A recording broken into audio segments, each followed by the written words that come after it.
let's dive right in. Let's just tell everybody who you are. If people don't know who you are, just give us like a short little You go bio. first. I'm terrible at talking about myself. Well, we've met. I came on your show, which was wonderful. That's how we got to... And by the way, I shared today, I don't know if you get my emails, but I shared our previous episode where I had a major breakthrough. Yes. It was pretty cool. It was very powerful. And a lot of people wrote in after that and they said, wow, just that simple reframe you did with Jesse was so powerful. Yeah. You know, to take it from something I have to there is something, you know, just creates that little bit of space. Yeah. So anybody, if you guys haven't seen the previous episode where I had Peter on, you have to go back and watch that because that's what you do now, but I want to know a little history about how you got to where you are. But you're so good at reframing things, which I think is so vital and important right now. So that's definitely why I'm so excited to have you on. But tell us a little bit about how you got here, the Mind Architect. So it's been quite the journey. When I was a little boy, the reframing, I always quote one of my favorite quotes from Marcel Proust. It's actually on my website, which is that the journey of true discovery lies not in finding new lands, but in looking through new eyes. Right. So it really points to the fact that as humans, our senses pull us outward. Right. It's what's called external locus of control. We feel that everything outside of us is what's generating our experience. Mm-hmm. But then what happens is we tend to become victims of circumstance. Right. If somebody says something nice or something good happens, we may have some transitory joy or happiness. If somebody is critical of us or we get some bad news or, you know, what's going on currently, there's a lot of fear that's being created. Right. So then we feel down or we feel depressed.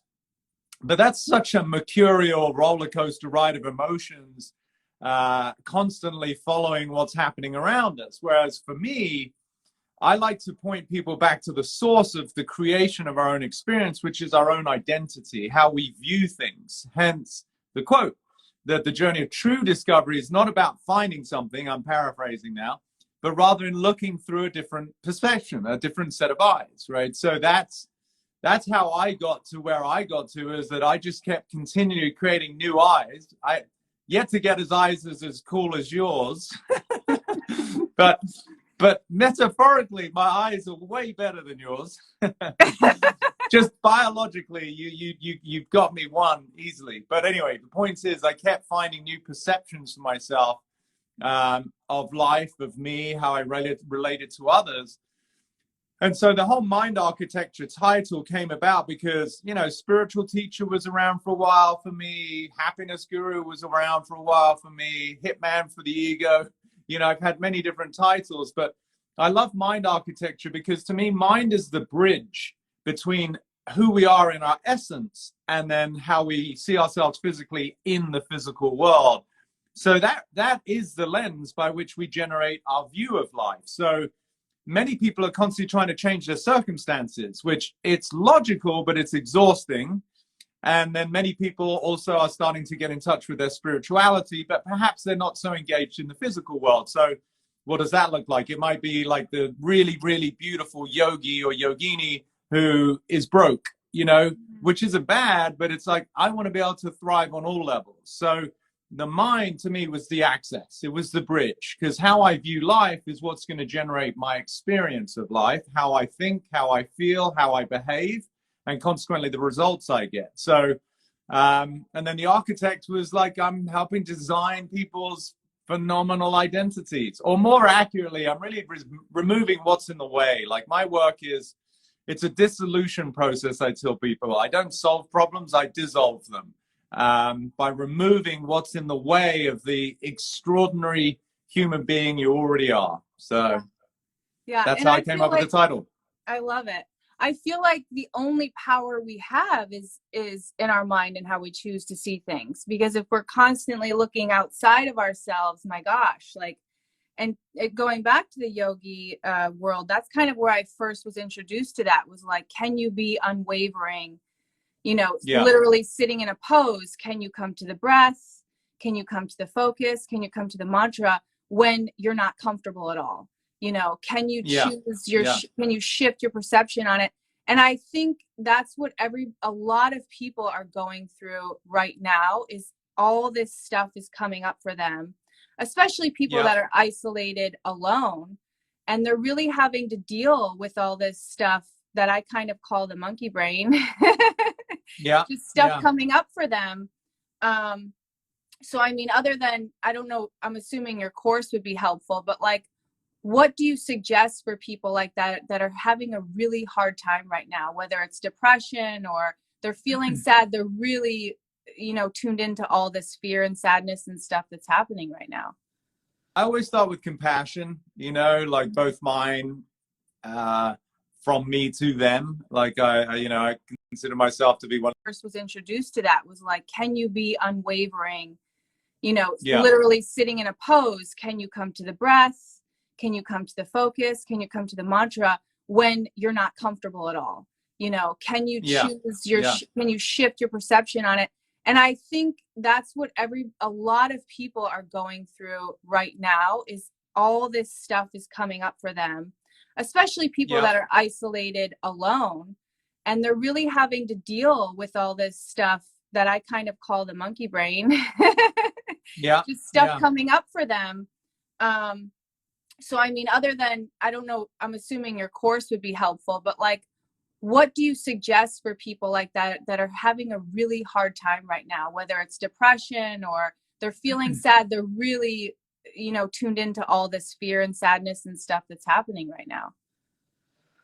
I always start with compassion, like both mine, from me to them. Like I consider myself to be one of the most loving men, and I think that's what we all need, without sounding too poetic.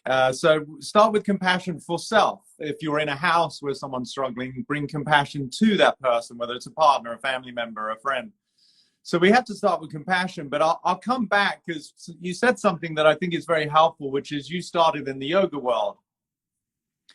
And I often use yoga as a metaphor. It's beautiful, right? Like, first of all, people misunderstand yoga as a physical discipline, right? As a physical practice, doing the asanas. But the asana practice is 1/8 of what real yoga is, right? So it's a very small percentage, about 11%, 12% of what yoga actually is, which is a self-realization, right? To understand my true nature. So when I would take a friend to yoga, myself included, and he or she or I would say, wow, this is hard, I would always point out to them, I say, no, yoga's not difficult. It's just pointing out where you're tight, right? So now, if you understand that, why I think that's appropriate for now is that this isn't difficult. And before anyone tries to shoot me,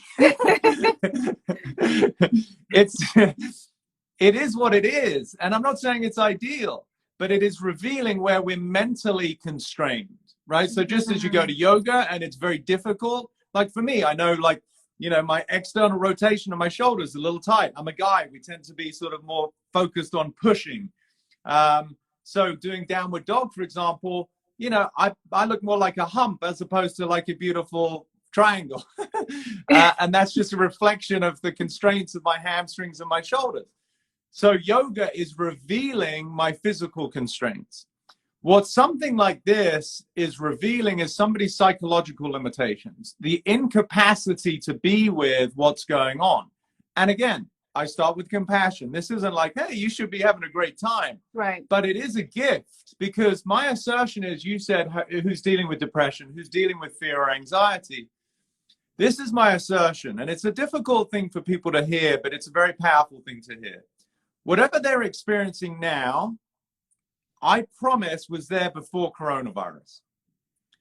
Now, that's hard to understand, because we're under the illusion that life created our experience. I would actually assert that life will reveal the one you're already carrying. So if somebody's dealing with depression, I don't wish that upon anyone, but it is a gift to see, okay, where did the depression actually start? Right? It's not because of coronavirus. When I did a video on my feed, Instagram, not a live, I was just sharing videos to help however I could. I said, the coronavirus doesn't create despair. It just doesn't. It reveals the despair that's already within us, right? And fear is an appropriate response. Anxiety is an appropriate response from the human level, but it's revealing where the ego is still based in some dialogue, some narrative of self-preservation. I'm not going to be okay.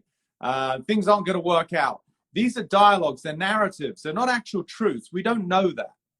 And it's powerful if we can just reframe that COVID-19 and all of this and the deaths that are the apparent deaths that are happening. I heard some crazy story. A guy got hit by a bus. This is part of conspiracy stuff, but he got hit by a bus, gets rushed to the ER, COVID.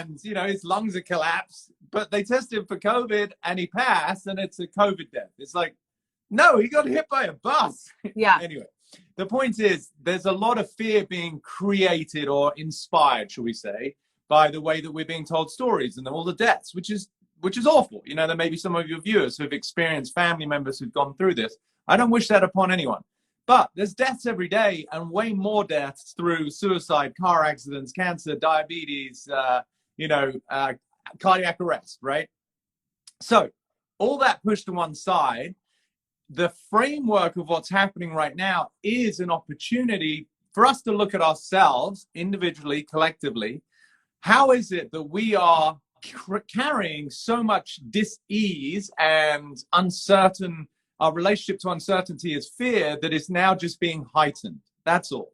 Right. So that to me is the biggest opportunity of this right now.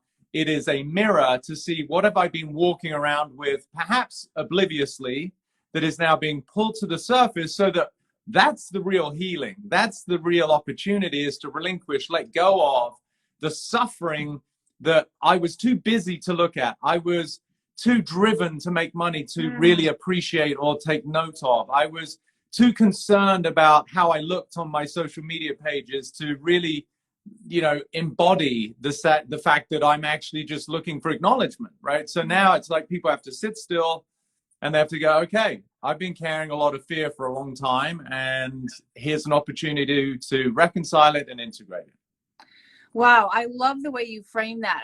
The word reveal is so powerful. I've been thinking like it's the situation is being magnified. Everything is being magnified, but the word reveal is such a powerful word.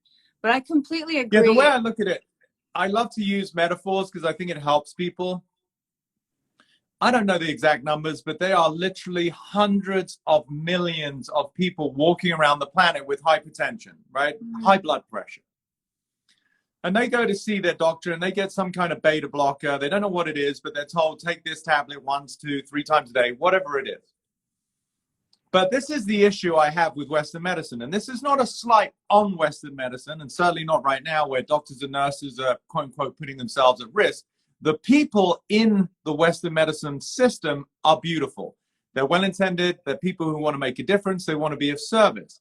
But the system has got nothing to do with health, right? It's about managing disease, right? Yeah. It's a sick care system. It's not a healthcare system. So that's a video for an entirely different time. But my point about hypertension, if somebody keeps taking their prescribed medication, they don't experience hypertension. But if they stop taking the medication, the hypertension reveals itself again, AKA nothing actually was changed.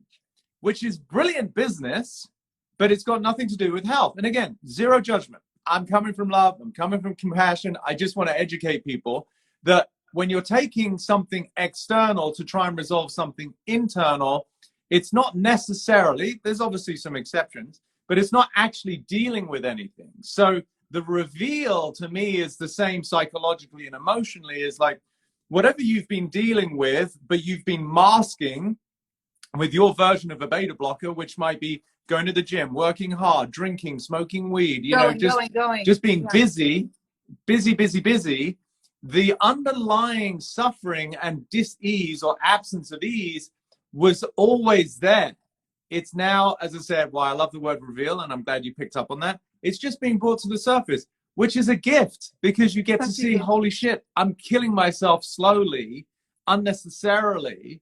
And the fear is legitimate, right? Like humans, the human ego is designed to protect itself. So we're always looking out for potential threats. This is now a much bigger potential threat. So it's just, to your point, heightening the fear. But the fear is already there.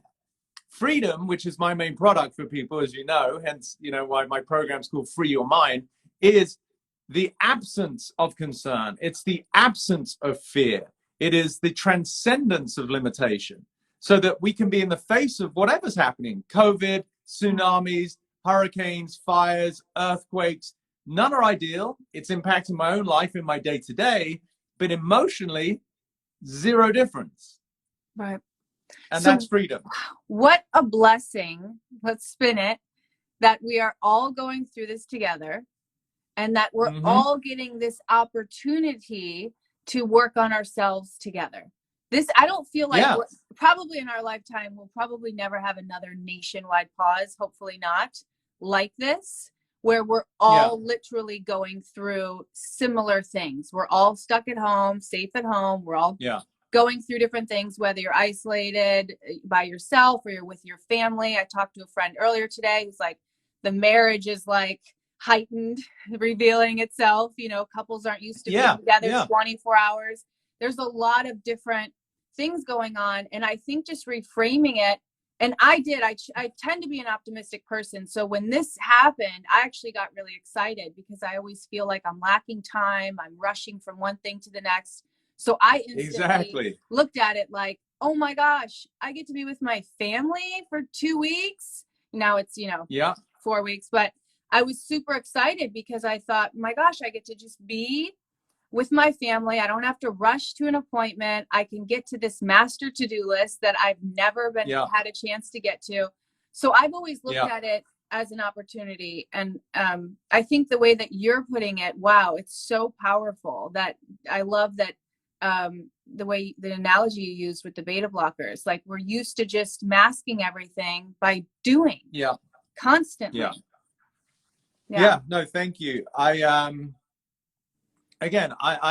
such an empath, right? I feel like my mind goes to where my heart bleeds is for the people who were working at a sports stadium, selling popcorn, going up and down the steps like 1,000 times in 4 or 5 hours. And, the person who's at a Broadway theater ushering people to their seats. Like, what are those people doing right now? Right.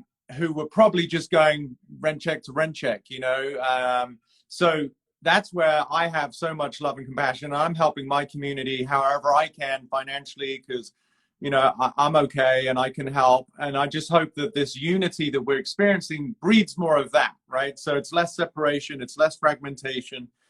It's how can we help one another? And even though there is this physical distancing, I really, to your point, feel that it is inspiring spiritual unity, right? So the irony is, even though we're becoming sort of physically more conscious of each other, I mean, it's sad. Like, I'm such a hugger. I love to touch. I'm so affectionate, that I see people on the street right now and they don't want to go near each other because of the fear of this big boogie monster, which is just, I mean, look, I get it, but at some point I think I had it, like a couple of weeks ago. I think many of my friends have had it. A lot of people in my tribe. I think, the numbers are so skewed.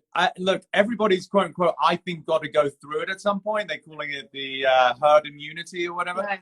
So anyway, all that aside, I do feel that this is a great opportunity for us as a species collectively to look at our impact on ourselves, on others, and the planet, right? And it's not that great. If we're really honest with ourselves, we're really not great custodians of this planet. Like, we've been forced into our homes, but we share one home collectively. We are shelter in place eternally as long as we're alive. The shelter is planet Earth, and we kind of beat the shit out of it, let's be honest. So I think we get to look at a lot of things right now. We get to look like your friends in the marriage who are struggling. How harmonious is the dynamic at home? How much do you listen to your kids? How well do you know your own parents, and maybe you're FaceTiming them more?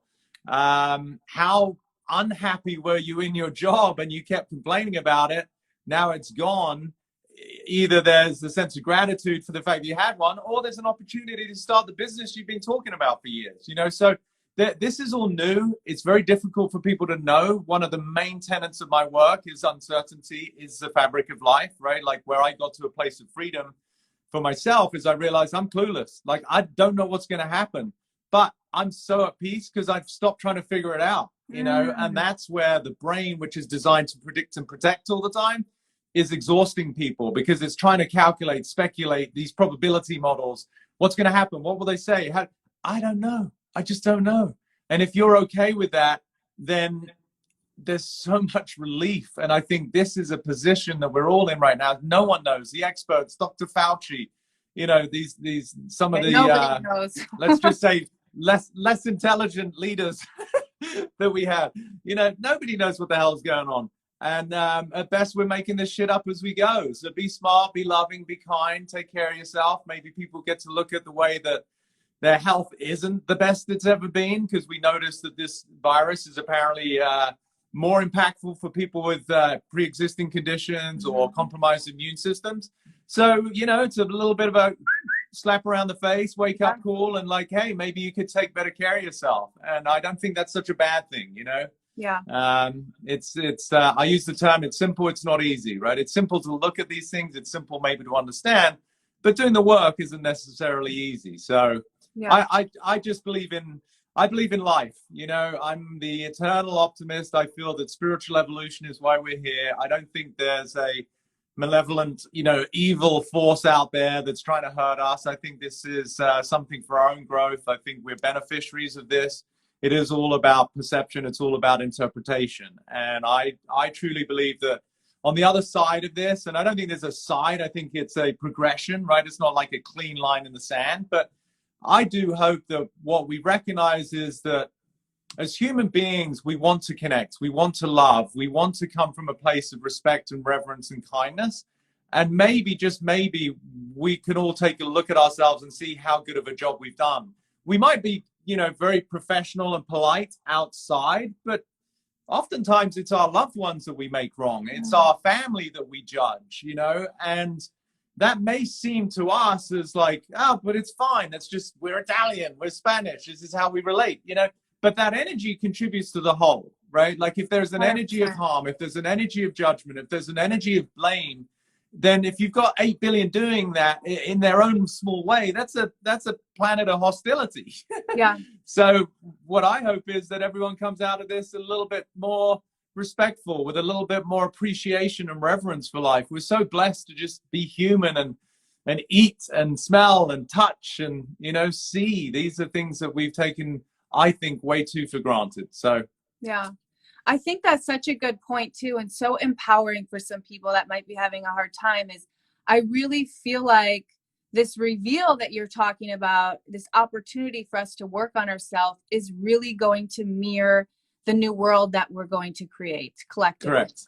And yep. and I think that that's a good, sometimes I feel like it's hard for people to work on themselves because they don't have the self-love. And maybe if you think about you're doing it for the collective, maybe that'll just give you enough little oomph to actually do it. I really think that the home that you're creating right now for yourself, with like the little town that you have in your house, whatever it is, the rituals you're doing, how you're taking care of your family, whatever it is creating the future for all of us. Yeah. And I don't think we've ever been so reliant on each other. And coming back to community, like I feel like this is the first time that people, there's a lot of light workers, a lot of empaths that have gotten this for years, but I feel like there's a lot of people that maybe didn't understand this, that we are really all connected, and that what affects somebody in another part of a country is eventually going to affect us. Yeah. And that is so powerful. It's massive. And again, I think it speaks to the fact that as human beings, we're sort of designed to contribute, you know, and with regards to the home, you know, this is the most important home, right, in here. And I think most people, you know, for me, it's the arc of a human being. You know, we come in through love. You look at a child, I know you have a beautiful son, and you look at any baby, there's sort of this reverence for life. Like there's this pure slate, you know, this pure potential that we see in a child, and we have such respect. We call it a miracle, right? Like it's a miracle. Look at this baby. And then through the arc of our life, we accumulate these beliefs of inadequacy. We have our shortcomings, our failures. We hear negative comments. We're told we can't do this. That's bad. That's wrong. You know, before you know it, we start to become these very resigned and cynical and, you know, sort of unhappy humans. And I think this is that quote unquote spiritual birth to realize, no, wait a minute, you know, there's nothing wrong with us inherently. We've just accumulated a lot of beliefs to the contrary. And I think it is awakening. It's a clean slate, an opportunity, as you said, for this new paradigm where we get to recognize the miracle, going back to the baby, that it is to be human, to be ourselves, and to have a little bit more. I love the word reverence. I think it's so appropriate Beautiful for the way that we look to each other. You know, like there's a term in Sanskrit and yoga called ahimsa, right, which is to do no harm. And if you see these videos of like corporate agriculture, you know, and like the way that they deal with animals, and it's heartbreaking. And I'm guilty in as much as I still occasionally eat meat. Like, I'm not here to profess veganism, but I'm certainly looking at, you know, my time in this house by myself. Maybe can I be more and more plant-based? Not because I'm opposed to eating meat. I'm opposed to the inflict of suffering that is put onto animals. And that's just animals, you know. Let's not, you know, now we look at ourselves and look, if there is this evil new world order, or there's these billionaires out there trying to enforce mandates for vaccines. I think we're following the same accounts. I think everyone is. You know, whatever the hell's going on, I think it's easy to get caught down that rabbit hole. But I feel, like I said, I believe love and kindness will prevail. And that's to your point of community, which is we do have to have each other's backs. There are people who have such big hearts, who are so courageous. The Robert Kennedys, who are doing all of this work to avoid vaccine in children, you know, who are putting their neck on the line, you know, and literally. I feel for us to support one another in what we intuitively can feel is the absence of harm, right? Like, we don't always know exactly what's good for us, but we certainly can tell what's not great for us. Yeah. And whether it's vaccines, 5G, you know, whatever it is that has us sort of question things, I think it's an opportunity for us to not judge, not blame, not point fingers. It's like, that's why I never make pharmaceutical companies wrong. You just got to understand the business is not about health. It's about selling drugs. It's a business. They want to make money. It doesn't make them bad people. You just got to understand the mechanism so you can make an educated choice for yourself. So I do feel this is going to make people a lot smarter. I think people are going to be a lot more compassionate. I think people are going to be a lot more patient. These are my hopes and aspirations. And I think we are going to be a greater community collectively around the world. So there is a lot of trials and tribulations, but this is like any birth, you know, it's painful, you know, as a mother, right? Like you got to go through this gestation period. We're in the cocoon of our own homes and everything's kind of falling apart like the caterpillar. And there's a bit of a struggle, and you've got to do a bit of work, and you've got to develop strength and courage, and hopefully emerge out of this thing as one good-looking freaking butterfly. By the way, I'm so in tune with like nature, and I'm always connected to nature, and I just love that it's spring right now, and I keep seeing so many similarities with like planting seeds and emerging, and like you just use the butterfly now. Like there's so much to that. But I wanted to ask you, other than like thinking about eating more plant-based stuff, is there anything that you have done or that you can tell people that you've shifted in your own personal life on it, like a daily ritual or something that you're doing differently right now? Just by virtue of this period that we're in quarantine? Just quarantine, yeah. I'm eating a bit more ice cream. And are you doing it guilt-free? Are you eating it? No, I never had guilt about eating ice cream. I've got 7% body fat. I need to eat more. As long as I work out plenty, so I can eat whatever I want. Within reason. I obviously take good care of myself. Is there anything differently? I mean, look, I'm like everybody. I think this is a conversation about time, right? So I'm a busy guy, and everything seems to be accelerating in that like way over the last year or two for me, which is very humbling, and I'm very flattered that people are seeking my counsel. So for me, the whole conversation about time is like, wow, I get to slow down. I get to, which I think I do a very good job of, but I even get to breathe deeper. I get to breathe slower. So I'm really looking at these bigger projects. Like a lot of people have been waiting for my book, and you know, it's close, but now I get to revisit that a little bit.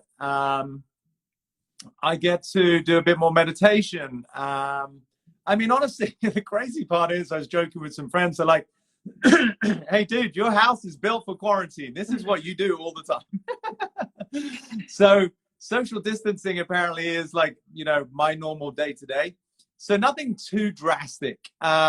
This is different, right? Instagram Live, I've really enjoyed. It's been so beautiful and so humbling to connecting and sharing. And it honestly, I feel I'm very generous, you know, and people are going to have their opinions. I give a lot. I've done a lot of podcasts. I've put a lot of great material out there on my own feed, but it does want me to make a difference even more. It makes me want to help and be even more sort of giving in my awareness, because I do know that I have a unique perspective that helps a lot of people to remove suffering. So doing this, I've got another one on Wednesday with Sophia Bush, will be fun. I got another 2 next week. You know, and it's just, that feels good. So that's a little different. But as a day-to-day sadhana, as a day-to-day practice, nothing massive. It does make me consider these bigger questions, you know, and there was a moment at the beginning where I started to feel a little heaviness about the idea that perhaps some of this is man-made, you know, and wondering, gosh, are we really as a species that unevolved that we wish to benefit from the suffering of others? Like, that's where I got a little sad for a minute, you know, which is like, gosh, you know, I don't want to believe the extremes of conspiracy, but I think there is a little bit of tweaking of numbers here. I do believe that there is a little bit of manipulation. I think people are benefiting from this. And as somebody who generally wants to spend a life of service and helping people, that kind of got to me. So I'm entertaining those bigger questions and how I can support, as I said, the movement of love and kindness so that that prevails, even in the face of some darker energy of, you know, greed or manipulation. So that's something that I'm definitely looking at a little bit more, is, okay, maybe I can be of greater service and help people to wake up to the unity, to the love, to the freedom, to the peace that is our inherent birthright. So that, like any good cheesy Hollywood movie, that the love will prevail and triumph. Love will prevail. I think that's so important, though. Like what you said, I felt a calling too. As soon as this happened, I was like, this is my time to like share all these resources, because I felt like I was taking really well to what was happening. And I realized a lot of people weren't. Yeah. I'm going to preface that right now I'm doing great. God forbid if my family were to get sick, or if I were to get sick, I need you guys to be strong for me.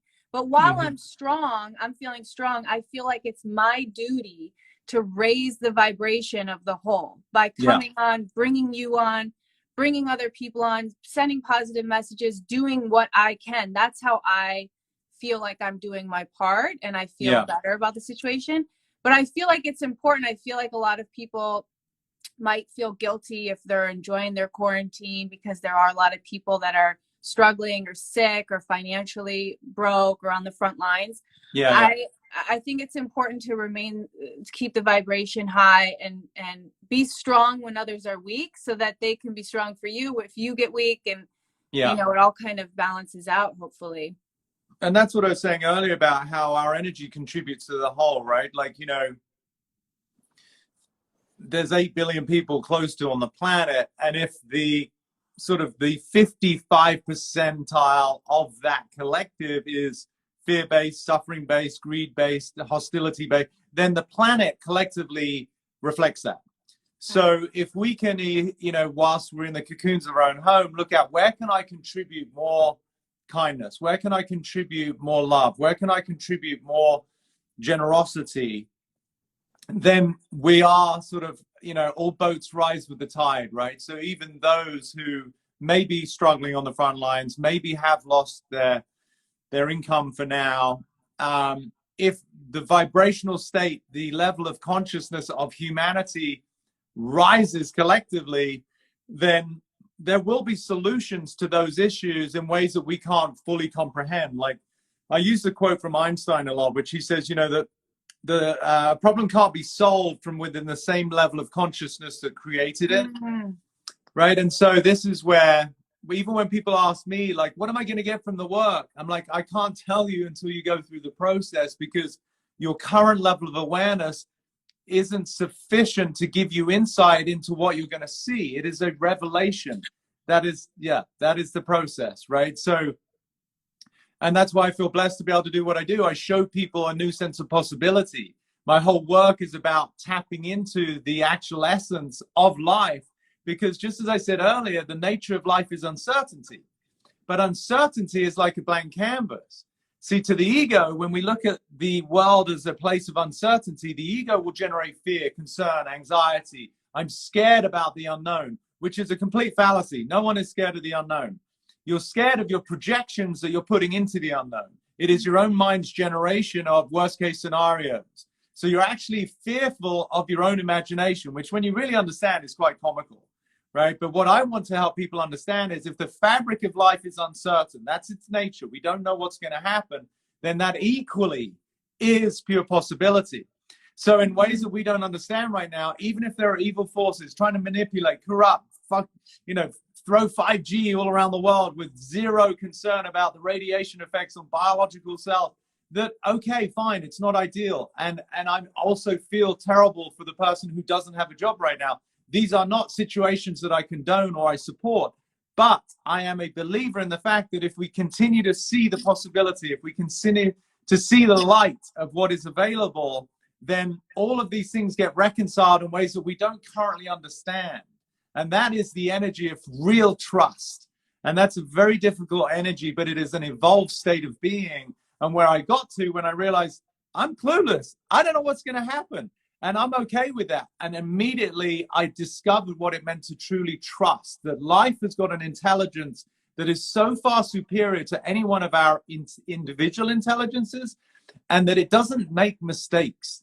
It does not make mistakes. It may give you challenging circumstances. It may give you difficult times, but it is always for your own spiritual growth, for which reason it's not a mistake. It is something that you're a beneficiary of.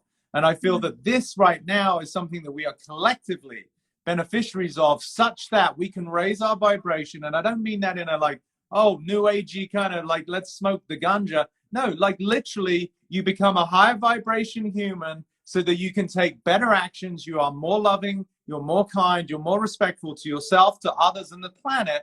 And consequently, we all get a much better home to live in. And that to me is what this real opportunity is. Yes. Amen. The way you put it. Yes. I'm just going to take that little piece out and repost it. So let me just ask you this. Is there I want to give the audience or people that are watching a clear takeaway. You said on a daily basis, check in. Where can I be generous? Where can I be loving? You also talked about like when you got to the place of like, I don't know, and I'm okay with it. So are there simple things that people can do, whether it's asking them a question or doing something, or how can people start practicing those things on a daily basis? Great. So great question. And I love your commitment to helping. You're such an angel. So the question I have for myself is always, can I be with this? Which may seem like a weird sentence, but if you ask the question, can I be with this? Now, whatever it is, fill in the blank. Even prior to coronavirus, it's somebody finding out that their parent is sick. Can I be with this? Or am I freaking out? Am I worried about loss? Like, what is being brought to the surface? So the question, can I be with this? If the answer is no, which invariably it is, first of all, that's okay. It's an opportunity, because where our fear is triggered, we have an opportunity for growth. Most people try to avoid fear. That's huge. Say that again. Where our fear is triggered, there is an opportunity for growth. Huge. Yeah, because for me, my whole purpose, my whole work, my whole book, everything that I will be dedicating my life to is freedom. What does freedom mean? Freedom means the space that is available on the other side of the constraints of our subconscious. Now, I've delineated what I feel are the primal, universal, meaning everybody's got them, 10 constraints of the subconscious. When you live within the constraint, excuse me, you have to have an experience of life that by design is limited. We are free in our innate nature, but we become normalized to a life of constraint, and therefore we suffer. But we only suffer because our true nature is freedom, right? So when you said something about earlier, someone maybe be depressed right now, I can remember a client, and I'll come back to this point about freedom and fear. But they said, I'm depressed. They started working with me. We took down all of the limitations and beliefs from their childhood. And they said, wow, I didn't even realize the antidepressants I was taking gave me kind of like this blurred view of life, right? So it was great. They felt freedom. They're like, gosh, I feel so much more alive. But they're also a little bit more sensitive, right? Because they're not so numbed by the medication. So one day she called and she said, I'm starting to feel depressed again. I wonder if that's just my nature. Maybe I'm just depressed. I said, okay, well, let's look at that statement. I said, if who you were is depressed, that's your nature, you would not notice feeling depression. Now, if you get that, it's so powerful. I could never do drugs with you, Peter. Which is just as well, because that's not my bag, baby. Yeah, it's not my bag, baby. I don't it's do drugs. I'm high on life, baby. Yeah. So it really hit home. Like I said, you only feel depression or the experience of being depressed relative to the backdrop of your true nature, which by design is free. That's why depression doesn't feel good, right? So that was the turning point. Then she never looked back. She's like, oh my gosh, depression is not me. It is an experience. So anyway, so my point's coming back to you recognizing how powerful it is to recognize that fear is an opportunity for growth. Why? Because fear is the byproduct of the experience of limitation. When someone's incarcerated, they're not in a state of joy, right? Anybody who's sitting in a prison right now isn't going, holy shit, I hit the jackpot. It's like they're confined. And to begin with, maybe after time you become you sort of become accustomed and you become resigned to it. And guys in prison, now they're the big fish in a small pond and they kind of enjoy it. But when you first go to prison, you're like, I'm scared. Right. Constraint equals fear. Therefore, fear is an opportunity. Why? Because you get to reveal the constraint that is currently binding you in your life. My commitment is to help people transcend that, free your mind from the constraints that are primal, no one's fault, but they got triggered in childhood. Again, not parents' fault. Parents would have said something. A school teacher would have done something. Your sister did something, your brother, whatever it is, it's irrelevant. It turned on a trigger of some belief of inadequacy, insecurity, or scarcity that we all have. And now the opportunity is go, holy shit, I've walked the planet for 3-4 decades thinking that I'm not enough.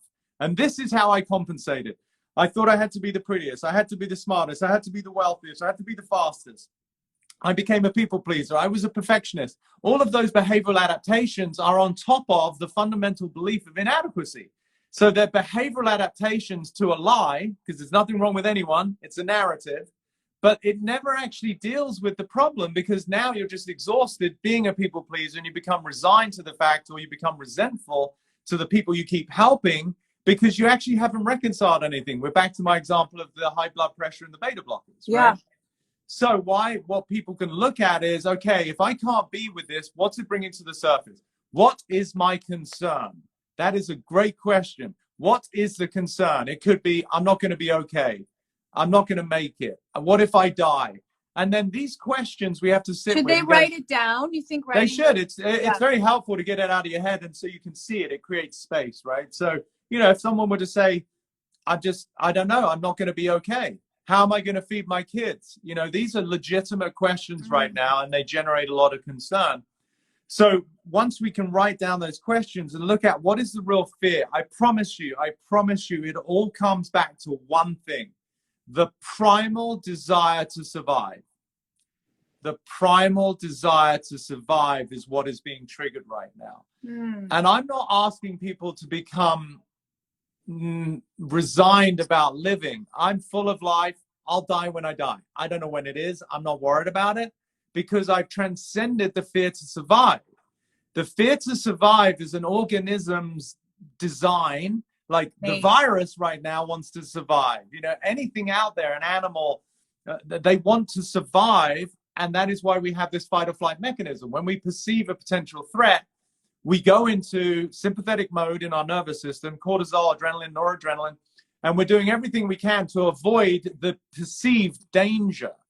But that mechanism is wonderful when there's literally a danger, but it is so detrimental and completely compromises your constitution, your physiology, your relationships, your financial status, as long as it's there 24/7 for no reason. That's where people are exhausted. Their adrenals are shot. They've got Hashimoto's. They've got skin irritations. They can't sleep. They've got IBS. All of the things that are happening because psychologically we're in a state of fight or flight where we're perceiving potential danger that now we're trying to avoid before anything's even happened. That's madness. It's not anyone's fault. It is the mechanism of the brain. But if you can wake up and see that and go, holy shit, I'm trying to avoid a bad future that hasn't even happened yet, all of a sudden you will find immense relief. It sounds like a constant practice, though. I mean, at least I've been in phases of my life with that, with like motherhood. Moms have this weird thing. For sure. Like I just constantly have to be like, nothing's gonna happen. But it's a constant practice, like a rewiring of my brain and bringing down, calming down. I have my techniques, my breathing, my meditation, stuff like that. Yeah. Those are great practices. And even there, I want to be very careful. But even when you say nothing's going to happen, like implying bad, for you, because I know how much you do this work, and obviously we're friends and we've had great conversations, but even that's a lie. You don't know that, right? So even, it's like, I like to jest with people, right? So people would say, oh my God, anything's possible. And I'm like, yeah, you could get cancer tomorrow. And then like their face goes ashen white. They're like, what? I'm like, well, you said anything. Yeah, but that's not what I meant. Oh, you meant only good things are possible. I'm like, that's not how life works. Can you be a big enough human being, like broad in your frequency, that you're okay with whatever happens? I don't want to get cancer, but if I get it, I'll deal with it. You would not see a difference in me, I promise. It might mean that behaviorally I have to do some stuff. I take coffee enemas, I'll eat plant-based. I'm probably not going to do chemo or radiation, but I'll take some action. The quote I use is from the Navy SEALs, because I've done a lot of work with athletes and I've gotten to meet some of these incredible humans who are out there in literally life-threatening situations, not perceived life-threatening, real ones. Literally. Yeah. And their motto is deal with it. That's it. 3 words. Deal with it. Whatever it is, deal with it. Is this situation ideal for us? No. Deal with it. Are you now potentially out of work? Yes. Deal with it. With love and compassion. I'm saying it because you're extraordinary. It's one of my favorite expressions for myself. Because I'm a sensitive Sally too. I got my little boy. His parents died. I had a lot of fear of loss. I've got my own programming. It's just I've reconciled most of it. But there were times I could still sort of have a bit of a pity party years ago. And so I came up with this expression, which just changed my entire life. I said, I just don't have time to feel sorry for myself. I just don't have time to feel sorry for myself. Now, for those of you who do feel sorry, totally okay. That's why I said we start with compassion. But I hope at some point you get to a place where you are so committed to living an extraordinary life that feeling sorry for oneself doesn't fit into that program. There's a beautiful quote by Roosevelt. He said, courage is not the absence of fear, but it is the assessment of something way more important than fear. Huge right now. Isn't that amazing? Like, what a beautiful quote, that it's not, my athletes who are the best in the world, and even entertainers and businessmen I get to help, who are the pinnacle of their industry. It's not that they don't feel butterflies, or maybe sometimes they feel scared, but they have a commitment, a vision, a purpose to something much bigger than the experience of some concern about themselves. And if we could use this time to go, you know what? Maybe I'm struggling, but I know I can make a difference for my neighbor. Well, then your stock goes up. Your perceived value is enhanced, right? And it's one of the things I say to people who are depressed. I say, go and work at a shelter and feed the homeless. Just get out of your own way. Yeah. Yeah, because all of our concerns, every single one of our concerns is about us. People might be saying, no, it's about my children. Yeah, but it's your concern about them, right? Both my parents passed when I was very young. I turned out okay, right? So meaning kids are resilient. They'll figure it out, right?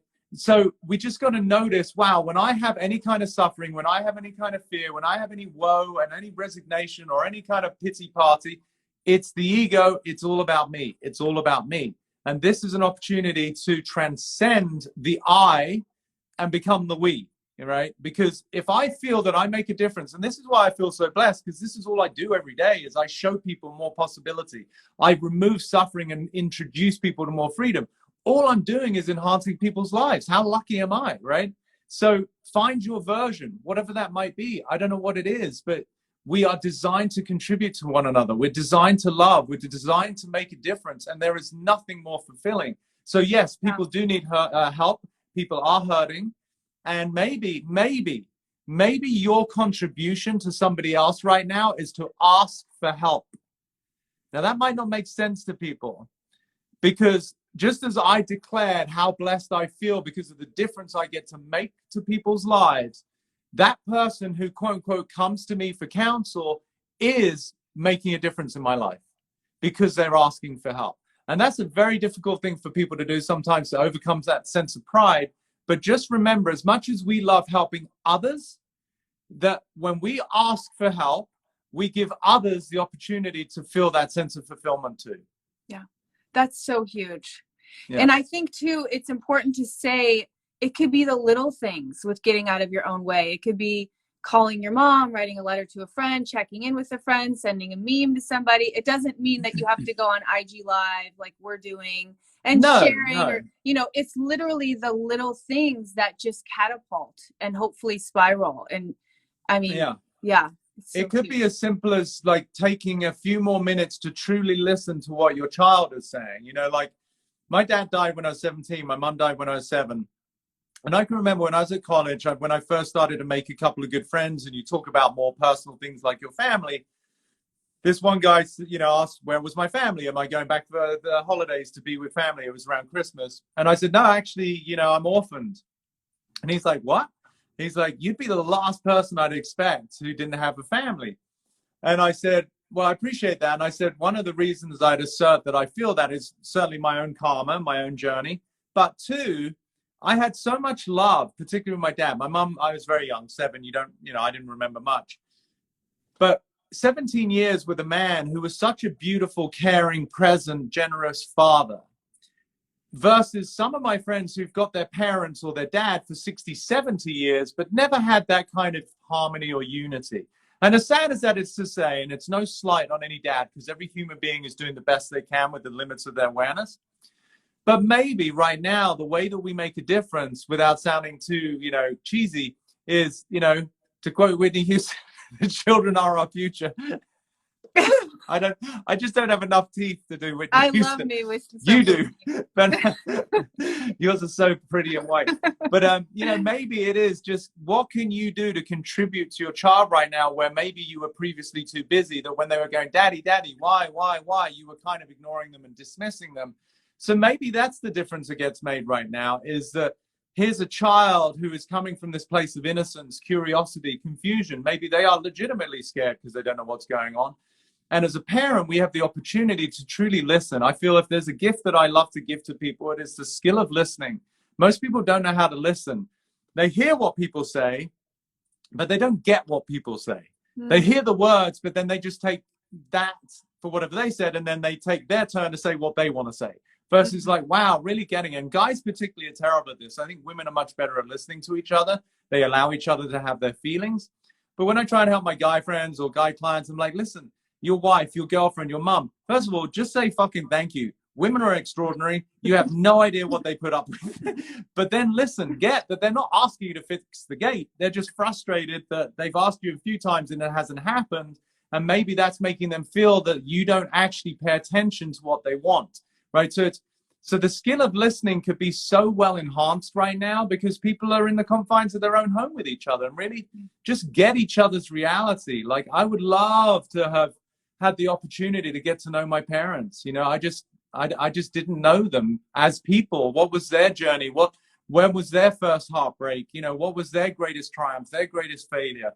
Where did they feel some shift in their life? Like, I never had those conversations. And it's so it's so cliche, but you go to a funeral these days and you hear these incredible eulogies where people put so much attention on the poetry and the words, and they put so much energy into writing something beautiful about someone who's passed. And I'm like, why don't you have this beautiful conversation while they're here? You know? So if I said this the other day on an Instagram live, if there's one metaphor I would use as it relates to what we're going through right now, it's almost like life is giving us the opportunity of a fake death, you know, because we're not actually dead. We're still here, you know. I love that. But we're missing out on the things that seem to have been taken away from us, just as we would witness in a death, right? And perhaps it's just a way for life to just give us a little nudge and say, hey, you got it pretty good. You like that? Give us a little, you know what? You got it pretty freaking good, and you've been taking shit for granted. And so I quoted Thoreau the other day when he wrote his beautiful story about going into the woods and wanting to suck the marrow out of life. And he said that I don't want to get to the end of my life and die and realize that I was never alive. And so if there's one thing I really hope people take out of this is that, yes, we're quote unquote in our own cocoons of death right now, but it is the precursor, I hope, to extraordinary living, because of the fact that we really get the gift that it is to be alive, and we start honoring ourselves, we start honoring others, and we start honoring the collective home that we are all shelter in place in, which is our planet Earth. It literally warms my heart. That whole last takeaway, like if you're with your family, really dive in with them and listen to them. And if you're not, like for me, for example, I'm here with my boyfriend and my son, but I've been Zooming my mom, FaceTiming friends that I have never even done. I've never done that before. And I joke, I'm like, it took a quarantine for me to do this. You know, they've always lived across the country. Amazing. And I've never done that. So I'm definitely reaching out more and doing things, connecting with people more, because like you said, there's this, like, it's like a fake death. Like, it is. It's very interesting. We're down to our last 60 seconds. I love you. Thank you so much for having me. Thank you so much, Peter. And you guys, if you guys are just tuning in now, Peter's giving away one of his sessions. All you have to do is share our IG, like screenshot it, tag us. Take a video. He's going to choose an attendee, and someone's going to get his Free Your Minds course. Thank you. I love you, Peter. I love you all. Go kick some ass in your house. Bye, guys.